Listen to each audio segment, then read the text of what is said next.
পশ্চিমী ঝঞ্ঝার প্রভাবে বাংলার আবহাওয়াতে আবারও বড়সড় পরিবর্তনের সম্ভাবনা রয়েছে।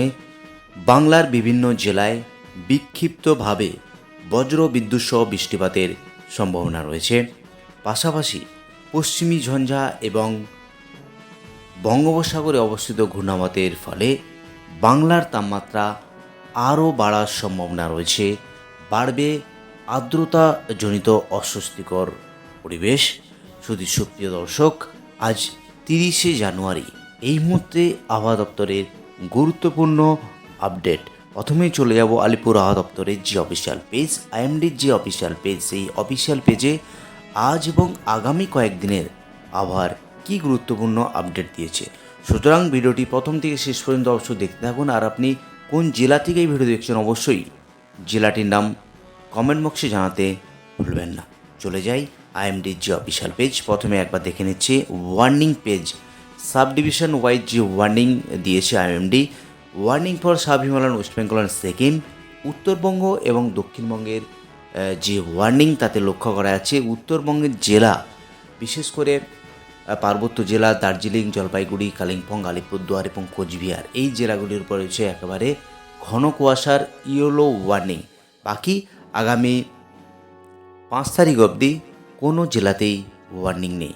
যদি দক্ষিণবঙ্গের ওয়ার্নিং দেখি, তাতে কোনো জেলাতেই ওয়ার্নিং নেই। এবার একবার দেখে নেব সরাসরি স্যাটেলাইট কি বলছে। সেখানে স্যাটেলাইটের এখনকার ওয়েদার কেমন রয়েছে সেটা সরাসরি দেখানোর চেষ্টা করছি। স্যাটেলাইটে চলে এলাম উপগ্রহ চিত্রে। যেটা লক্ষ্য করা আছে তাতে একেবারে দক্ষিণবঙ্গ থেকে উত্তরবঙ্গের জেলায় জেলায় একেবারে সকালের দিকের যে আকাশ, তাতে মেঘাচ্ছন্ন আকাশ লক্ষ্য করা যাচ্ছে। বিভিন্ন জায়গাতে একেবারে মেঘাচ্ছন্ন আকাশ রয়েছে। আর যেটা লক্ষ্য করা যাচ্ছে একেবারে বিশেষ করে দক্ষিণবঙ্গের উপকূলবর্তী জেলা সহ পশ্চিমাঞ্চলের জেলা এবং উত্তরবঙ্গের জেলা, সমস্ত জেলাতেই সকালের যে আকাশ তাতে মেঘাচ্ছন্ন লক্ষ্য করা যাচ্ছে। যদি আবারও দেখি উত্তরবঙ্গের জেলা বা উত্তর ভারতের কিছু অংশ, সেখানেও একেবারে মেঘাচ্ছন্ন আকাশ রয়েছে। যদি ক্লাউডসে একবার দেখি একেবারে মেঘাচ্ছন্ন আকাশ, তাতে লক্ষ্য করা যাচ্ছে বিশেষ করে খড়গপুর, জামশেদপুর, রাঁচি, ধানবাদ, দুর্গাপুর, কৃষ্ণনগর, এই সমস্ত জায়গাতে ক্লাউডস রয়েছে। এবং সবথেকে বেশি যে ক্লাউডস রয়েছে ফরিদাবাদ, গোরখপুর, এই সমস্ত জায়গাতে ক্লাউডস লক্ষ্য করা যাচ্ছে। এবং উত্তর ভারতের একাংশ এই ক্লাউডস অর্থাৎ সকালের দিকে যে কুয়াশার দাপট সেটা কিন্তু এখনও রয়েছে। এবার একবার চলে যাব জেলাভিত্তিক পেজে। সেখানে আজ এবং আগামী কয়েকদিনের আবহাওয়ার কী গুরুত্বপূর্ণ আপডেট দিয়েছে। প্রথমে চলে এলাম সাউথ বেঙ্গল জেলার পেজে। দক্ষিণবঙ্গের যে ডিস্ট্রিক্টগুলো রয়েছে তাতে বৃষ্টিপাত আপডেট বা কী রয়েছে সেটা একবার দেখে নেব।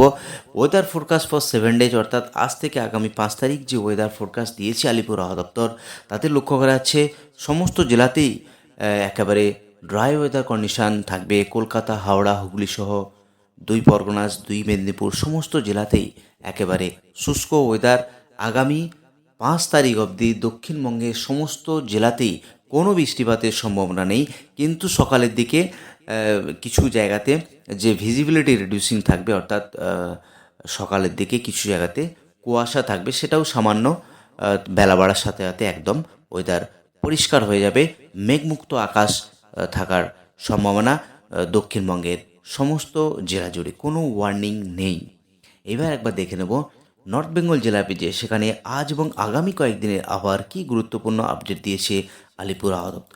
Weather forecast for 7 days at north Bengal, তাতে লক্ষ্য করা যাচ্ছে নর্থ বেঙ্গলের বিশেষ করে দার্জিলিং, জলপাইগুড়ি, কালিম্পং, আলিপুরদুয়ার এবং কোচবিহার, এই যে জেলা, পাহাড়ি 5টি জেলা, তাতে সমস্ত জেলাতেও কোথাও কোনো বৃষ্টিপাতের সম্ভাবনা নেই। ঘন কুয়াশার দাপট যেটা লক্ষ্য করা যাচ্ছে দার্জিলিং, জলপাইগুড়ি, কালিম্পং অর্থাৎ পাহাড়ি জেলাগুলিতে এই ঘন কুয়াশা লক্ষ্য করা যাচ্ছে। বাকি কোনো জেলাতেই কোনো ওয়ার্নিং নেই।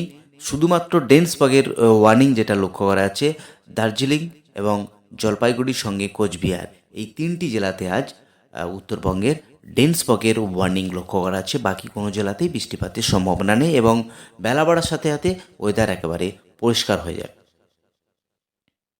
এবার একবার দেখে নিচ্ছি ন্যূনতম তাপমাত্রা আজকের দিনের কোথায় কত থাকার সম্ভাবনা। আলিপুর আবহাওয়া দপ্তর কী জানাচ্ছে একবার দেখে নিচ্ছি। আজকের দিনের জন্য সর্বনিম্ন তাপমাত্রা আসানসোল 15 ডিগ্রি, পুরুলিয়া 15, শান্তিনিকেতন 16, শ্রীনিকেতন 15 ডিগ্রি, বাঁকুড়া 14, বর্ধমান 14, এদিকে বিষ্ণুপুর 14, মেদিনীপুর 17 ডিগ্রি, সঙ্গে হাওড়া 14, সল্টলেক 16, আলিপুর 16, ডায়মন্ড হারবার 16, দীঘা 16 ডিগ্রি, সুন্দরবন 16, অশোকনগর 13 ডিগ্রি, কৃষ্ণনগর 13, এদিকে মুর্শিদাবাদ এবং বহরমপুর 13 ডিগ্রি কাছাকাছি থাকবে। এবং যদি দেখি উত্তরবঙ্গের যে নিচের যে 3টি জেলা একেবারে মালদা 17, রাতুয়া 17 ডিগ্রি, আর উত্তরবঙ্গের বিশেষ করে পাহাড়ি জেলা দার্জিলিং 6 ডিগ্রি, কালিম্পং 6, শিলিগুড়ি 13, রামসাই 10, জলপাইগুড়ি 11, কোচবিহার 12 ডিগ্রি। তো এই হলো আজকের দিনের জন্য উত্তরবঙ্গ থেকে দক্ষিণবঙ্গের জেলায় জেলায় সর্বনিম্ন রাত্রিকালীন টেম্পারেচার যেটা ডিসকাস করলাম। এবার একবার দেখে নেব আলিপুর আবহাওয়া দপ্তর থেকে গত 24 ঘন্টায় কোথায় কত টেম্পারেচার ছিল সেটা একবার দেখে নিচ্ছি।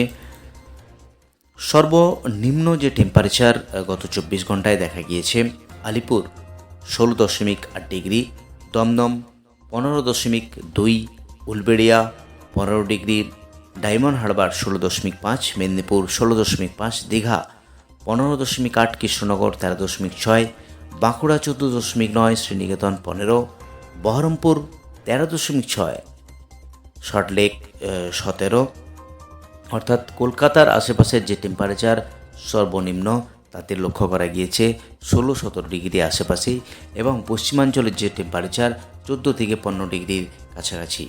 তো এই হলো দক্ষিণবঙ্গের উপকূলবর্তী জেলা, পশ্চিমাঞ্চলের জেলা, সমস্ত যে জেলার টেম্পারেচার সর্বনিম্ন। এবার একবার দেখে নিচ্ছি একেবারে নর্থ বেঙ্গল জেলাতে গত 24 ঘন্টায় কী টেম্পারেচার ছিল। তাতে লক্ষ্য করা যাচ্ছে Malda 16.8 degree, Darjeeling 5.4 degree, Cooch Behar 11.6, Jalpaiguri 11.7, Alipurduar 12 degree, Raiganj 14, Kalimpong 10, Bagdogra 13 এবং বালুরঘাট 13.1। এই হলো দক্ষিণবঙ্গ থেকে উত্তরবঙ্গের আবহাওয়ার গুরুত্বপূর্ণ আপডেট। বৃষ্টিপাত কোথাও হয়নি। আজই অবধি আবহাওয়ার গুরুত্বপূর্ণ আপডেট নিয়ে ফিরে আসছি পরের ভিডিওতে।